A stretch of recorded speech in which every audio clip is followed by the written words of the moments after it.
Hello students, maths gym में आप सबका है स्वागत। और आज हम लेकर आए हैं 10th क्लास के बच्चों के लिए तीन वो थ्योरम जिसका आना है मस्ट। इन तीन थ्योरम को करेंगे हम एक शॉट में और आपको करना है इसको प्रिपेयर अपने बोर्ड एग्जाम के लिए, क्योंकि पूरे चैप्टर में से तीन ही थ्योरम आपके आने वाले हैं। बाकी क्वेश्चंस आते हैं, तो इन थ्योरम की आज कर लेते हैं प्रैक्टिस वन बाय वन, जिसमें सबसे पॉपुलर आप का आने वाला जो है, जिसके 100% चांसेस होते हैं आने के, वो है आपका BPT theorem, basic proportional theorem, जिसे थेल्स थ्योरम के नाम से भी जाना जाता है। ठीक है, तो जैसा कि आपको यहाँ पे मैंने डिस्प्ले किया हुआ है, सबसे पहली थ्योरम हमारी है कौन सी theorem? BPT theorem, basic proportional theorem. ठीक है, इसको दो तरीके से क्वेश्चंस को पूछा जा रहा है एग्जाम में। एक तो आपसे पूछा जाएगा state the BPT theorem and prove it.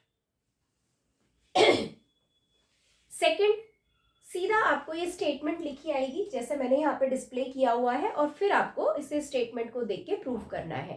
ठीक है, तो इट मींस आपको ये स्टेटमेंट लर्न भी करनी है। एसएसटी के इतने लंबे चौड़े क्वेश्चंस आप याद करते हैं तो आप ये थ्योरम भी अच्छे से लर्न कर सकते हैं। ठीक है, ये स्टेटमेंट भी आपको मार्क्स दिलाता है, तो इस थ्योरम को कर लेना है लर्न। ये स्टेटमेंट है क्या? ये स्टेटमेंट है, if a line is drawn parallel to one side of a triangle intersecting the other two sides, then it divides the two sides in the same ratio।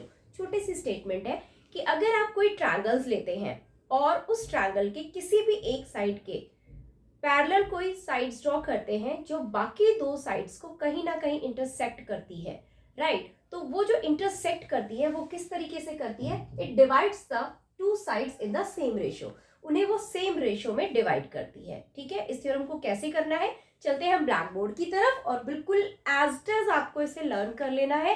और अगर बोर्ड में आता है, अगर क्या आएगा ही, तो आपको एज इट इज वहां पर जाकर अपने माइंड से कॉपी कर देना है। ठीक है, तो चलते हैं बीपीटी थ्योरम की तरफ। स्टेटमेंट आपको यहाँ पे डिस्प्ले हो रही है, आपको अच्छे से देखना है कि हमें करना क्या है। यहाँ पे मैंने ले लिया है एक ट्रायंगल, आपको दिख रहा है एक ट्रायंगल ले लेते हैं, इसका नेमिंग कर देते हैं, that is A B and C, right? ये हमारा एक ट्रायंगल है। उसने क्या बोला है, स्टेटमेंट क्या है हमारी, कि अगर हम किसी भी साइड्स के पैरेलल ड्रॉ करते हैं, तो मैंने बीसी के पैरेलल यहाँ पे लाइन ड्रॉ कर दी। ठीक है, डीई नेमिंग कर दिया, DE DE is parallel to BC, that is given, that is the statement of the triangle.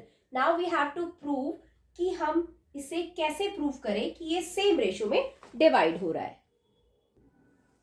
ठीक है, तो चलिए क्या गिवन है हमारे पास। सबसे पहले जो पॉइंट टू पॉइंट आपको यहाँ पे लिखना है, ये क्या ध्यान रखना है आपको, सबसे पहले आपको डायग्राम बनाना है, आफ्टर दैट आपको गिवन पार्ट लिखना है। तो गिवन पार्ट में आपके पास है in triangle A B C DE parallel to BC, right?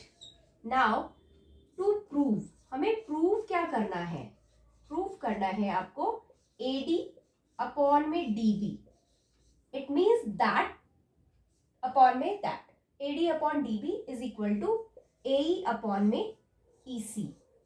ये आपको प्रूव करना है कि अगर DE BC के पैरेलल है तो आपका AD बाय DB और AE बाय EC जो है वो सेम रेशियो में डिवाइड होगा।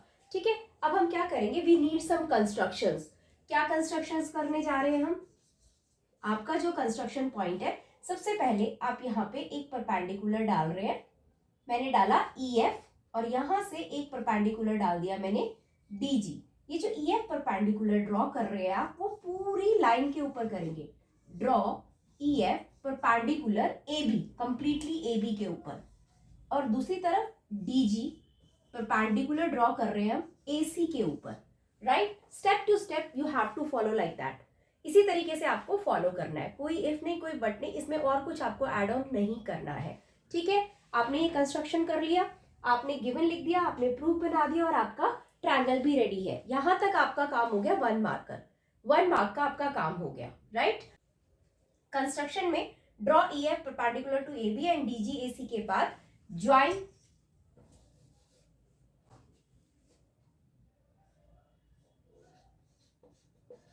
ये जो आपको दिख रहा है BE और CD, इसको आप ज्वाइन कर दीजिए, BE and CD as it is आपको ये कर देना है। ठीक है, अब आपका प्रूफ पार्ट स्टार्ट हो जाएगा।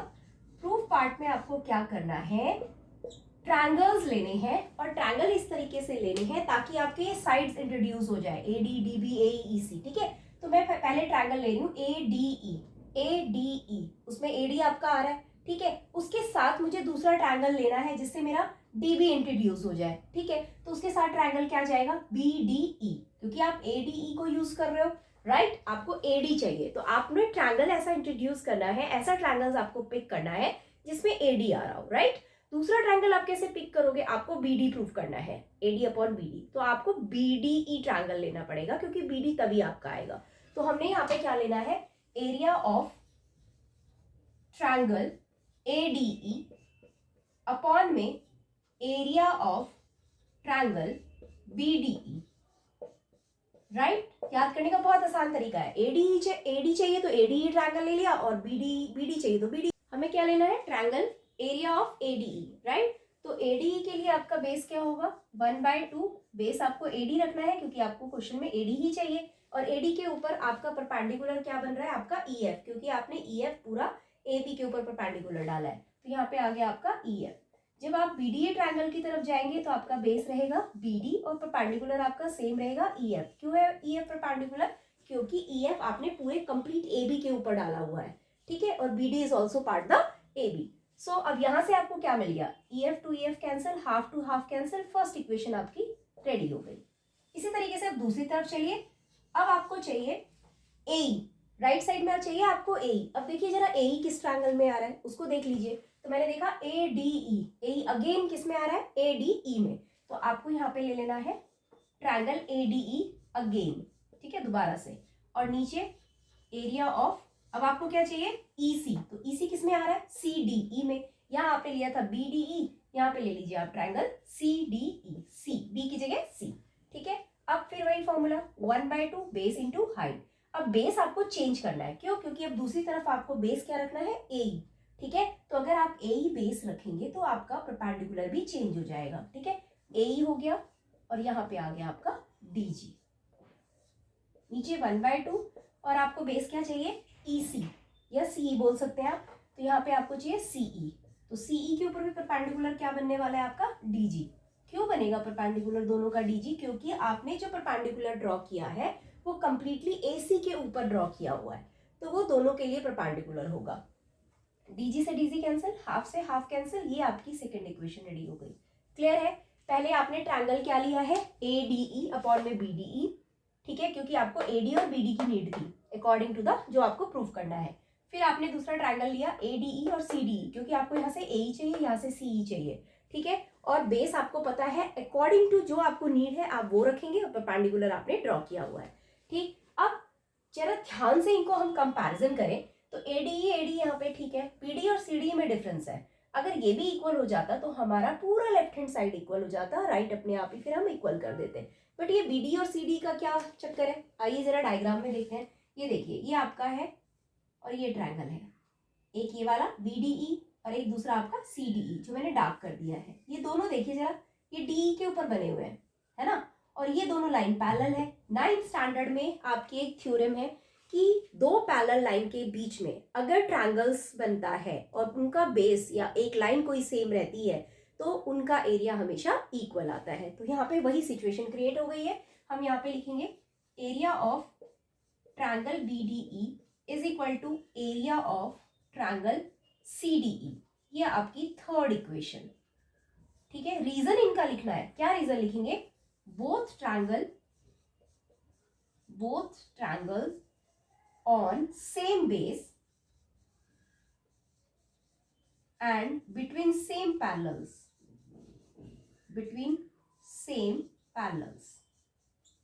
right, दोनों ही एक सेम बेस पे बने हुए हैं और दोनों ही सेम दो पैरेलल लाइन के बीच में बने हुए हैं, इसलिए इनका एरिया क्या होगा, इक्वल होगा, ठीक है। अब हमारे पास 3 इक्वेशन आ गई। अब तीनों को अगर कंपैरिजन करेंगे बाय कंपेयरिंग इक्वेशन 1, 2 एंड 3, अगर तीनों को कंपैरिजन किया जाए तो AD के इक्वल था, BD और CD को आपने इक्वल कर दिया, यानी left hand side completely equal हो गया, राइट। अगर दो इक्वेशंस है उनका अगर हम LHS इक्वल कर देते हैं तो RHS भी इक्वल होता है। तो सेम यहाँ पे वो कंडीशन अप्लाई होगी, आपका LHS इक्वल हो गया तो आपका RHS भी यहाँ पे इक्वल होने वाला है। तो RHS क्या बचा था हमारा, AD by BD is equal to AE by CE। यही हमें क्या करना था, प्रूव करना था। तो हमने प्रूव कर दिया कि अगर किसी ट्रायंगल्स के किसी भी लाइन के पैरेलल अगर आप अदर लाइन ड्रॉ करते हो तो बाकी दो लाइन को जहां पे भी वो इंटरसेक्ट कर रहा है वो सेम रेशियो में उसे डिवाइड करेगा। तो that is called the BPT theorem, basic proportional theorem, जिसको एज इट इज आपको करना है और एग्जाम में पूरे मार्क्स लेने हैं। ठीक है, तो ये थ्योरम हमारी हो गई कंप्लीट। इसे हम थेल्स थ्योरम भी बोलते हैं और इसे हम BPT थ्योरम भी बोलते हैं। प्लीज इसकी स्टेटमेंट कर लेंगे आप याद, क्योंकि स्टेटमेंट भी दिलाएगा आपको मार्क्स। नेक्स्ट हमारी जो इंपॉर्टेंट थ्योरम है वो मैंने यहाँ डिस्प्ले किया हुआ है, जो कि सर्कल से है। ट्रायंगल से आपकी एक ही थ्योरम थी जो कि था आपका BPT। कन्वर्स आपको लर्न करना है बट उसको प्रूव करना नहीं आ रहा एग्जाम में। कन्वर्स क्या कहता है था कि अगर आपकी किसी ट्रायंगल्स को कोई लाइन जो है वो सेम रेशियो में डिवाइड कर रहा है तो वो थर्ड लाइन के क्या होगी, पैरेलल होगी। उसको क्वेश्चन में यूज कर सकते हैं। बट जो थ्योरम आने वाली थी वो BPT, और अब हमारी सर्कल से जो मोस्ट इंपॉर्टेंट थ्योरम है वो है आपकी a tangent to a circle is perpendicular to the radius through the point of contact. कहने का मतलब ये है कि अगर आपका सेंटर, ठीक है, और आपका टेंजेंट, टेंजेंट आपको पता है जो कि सर्कल को एक पॉइंट पे टच करता है, ठीक है, अगर इन दोनों को मिला दिया जाए, टेंजेंट और कांटेक्ट पॉइंट को मिला दिया जाए, तो वो कहता है कि ये इसके ऊपर परपेंडिकुलर है। ठीक है, ये थ्योरम है, tangent perpendicular to the radius, right. अब हमें इसे प्रूव करना है कि ये कैसे पॉसिबल हुआ। ठीक है, तो चलते हैं हम कि हमारे पास गिवन क्या है। सबसे पहले गिवन है हमारे पास in a circle AB is a tangent at P, tangent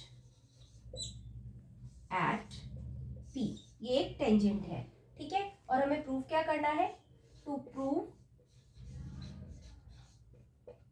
OP perpendicular, या आप कह सकते हो tangent perpendicular to the radius. हमें प्रूव करना है OP परपेंडिकुलर टू AB, की जो रेडियस है या टेंजेंट कह सकते हैं वो एक दूसरे के ऊपर परपेंडिकुलर है, राइट। अब हम क्या करेंगे, वी नीड सम कंस्ट्रक्शंस। ठीक, कंस्ट्रक्शंस में आप क्या कर रहे हैं, take any point on AB। ठीक है, टेक एनी पॉइंट, मैंने यहां पे ले लिया Q, ठीक है, यहां पे ले लिया Q B से पहले। ठीक है, अब ये जो पॉइंट है take on AB other than P, मतलब P तो पहले से था हमारा AB के ऊपर, मैंने एक एक्स्ट्रा पॉइंट ले लिया Q जो कि P के अलावा AB पे लाई करता है, राइट। अब हम क्या करेंगे, इसको ज्वाइन कर देंगे, OQ को ज्वाइन OQ। अब कंडीशन देखिए, जैसे OQ को ज्वाइन किया आपके सर्कल को वो कहीं ना कहीं कट कर रहा है, ठीक है, उसको मैंने पॉइंट ले लिया R।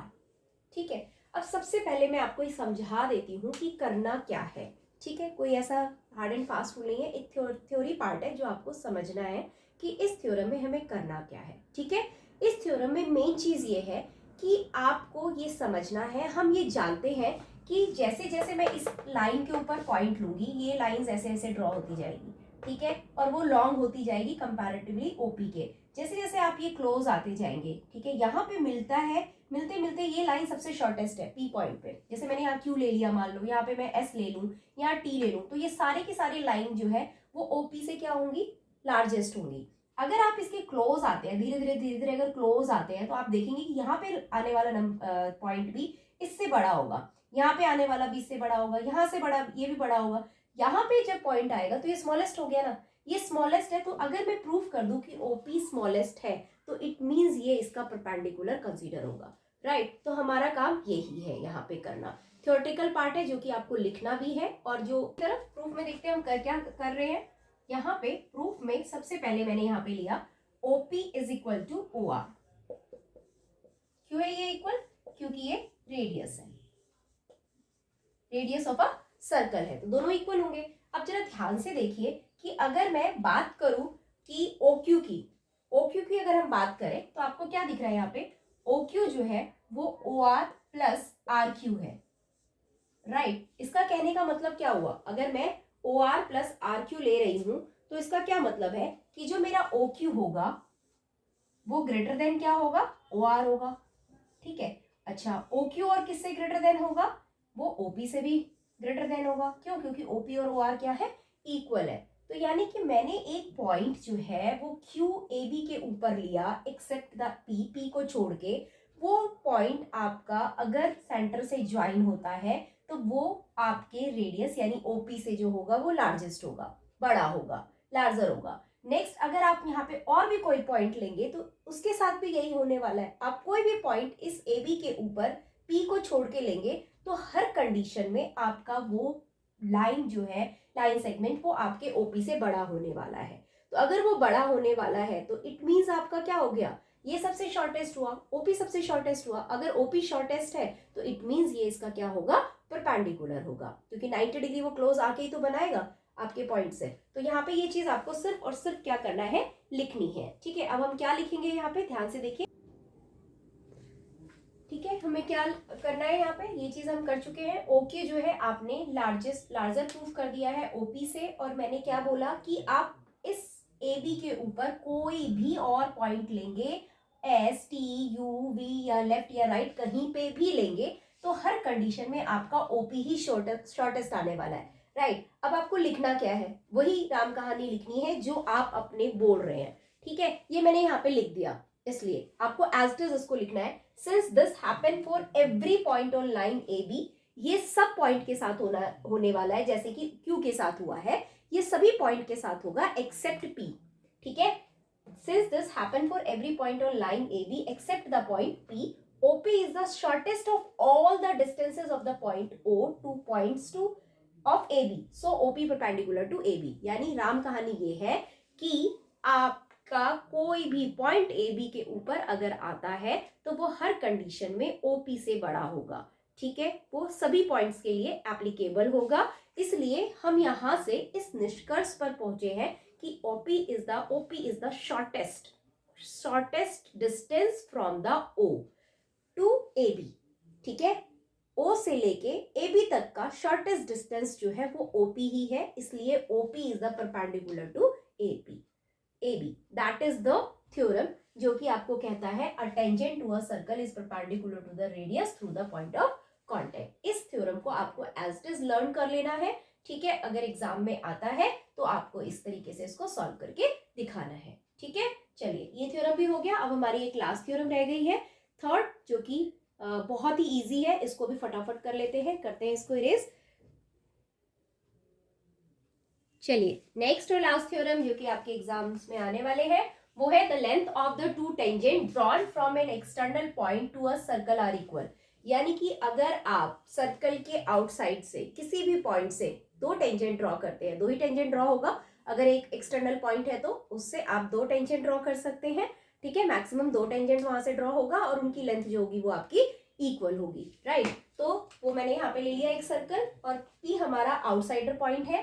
आपने पी क्यू और पी आर दो टेंजेंट यहाँ पे ड्रॉ कर लिया, दैट पॉइंट इज गिवन है मेरे पास P Q and P R tangent of the circle, tangent of circle, ये दोनों ही हमारे क्या है, टेंजेंट है। ठीक, हमें प्रूफ क्या करना है, टू प्रूव कि ये मेजरमेंट में इक्वल होंगे, यानी पी क्यू की लेंथ और अगर पी आर की लेंथ को हम मेजर करें तो वो दोनों क्या होने चाहिए, इक्वल होना चाहिए। यहाँ पे भी हमें कंस्ट्रक्शन की नीड है, हमने कर लिया कंस्ट्रक्शन में मैंने सर्कल के क्यू पॉइंट को सेंटर से ज्वाइन किया और आर को भी और साथ में आपका ओपी को भी। तो यहाँ पे सिर्फ ज्वाइनिंग की है हमने, join O Q O R and OP. ठीक है, ये आपके पॉइंट्स ज्वाइन हो गए। अब आप देखिए आपके पास दो ट्रायंगल्स बन रहे हैं, इन दो ट्रायंगल्स को अगर हम कॉन्ग्रेंस प्रूफ कर दे तो काम हो जाएगा। ये दो ट्रायंगल देख लीजिए, एक ये वाला और एक ये वाला ट्रायंगल। ठीक है, इन ट्रायंगल्स को हम क्या कर देंगे, कॉन्ग्रेंट प्रूफ करने वाले हैं और ये इजीली हो भी रहे। मैंने ट्रायंगल लिया O Q P, in triangle O Q P and आपका जो सेकेंड ट्रायंगल है वो है आपका ओ आर पी। ठीक है, ये मैंने ले लिया यहाँ पर ट्रायंगल ओ आर राइट। अब देखते हैं क्या क्या चीजें इक्वल आने वाली है, फटाफट देख लीजिए। ओ क्यू जो है वो ओ आर के इक्वल है। क्यों इक्वल है भाई? रेडियस है, radius of a circle equal ही तो होगा, एक ही सर्कल के रेडियस अलग थोड़ी ना हो सकते हैं। उसके बाद मैंने ले लिया OP is equal to OP, वो मुझे क्या दिख रहा है? कॉमन साइड, जो दोनों ही ट्रायंगल्स में आ रहा है। इसके अलावा अभी अभी तो हमने थ्योरम प्रूव किया है, tangent perpendicular to the radius, अभी अभी तो हमने प्रूव किया था, तो उसको यूज करेंगे। O Q P angle is equal to O R P 90 degree, ये आप लिखेंगे यहाँ पे tangent perpendicular to the radius. ठीक है, अब ये आपका प्रूव हो गया। कौन सा थ्योरम लगा? ये कौन सी प्रॉपर्टी लग रही है? 90 के सामने वाली साइड क्या होती है? हाइपोटेनस, आपने इसको यूज किया है, और एक साइड आपने रेडियस लिया है, तो एंड कौन से प्रॉपर्टी आ गई भाई, फटाफट बताओ। आपका आ गया RHS, right hypotenuse and sides, ये हो गए आपके कॉन्ग्रेंट। अगर कॉन्ग्रेंट है तो बाय CPCT आपका क्या इक्वल आ जाने वाला है? आपको इक्वल क्या करना था? PQ, तो यहाँ पे आ जाएगा आपका PQ equal to PR, hence proved by CPCT, corresponding part of the congruent triangle। तो हमने प्रूव कर दिया, ये हमारी थर्ड थ्योरम थी और इसको हमने इजीली कर लिया क्योंकि इसमें कोई प्रॉब्लम थी ही नहीं। दो ट्रायंगल्स लेने थे और दो ट्रायंगल्स को हमें कॉन्ग्रेंट करना था।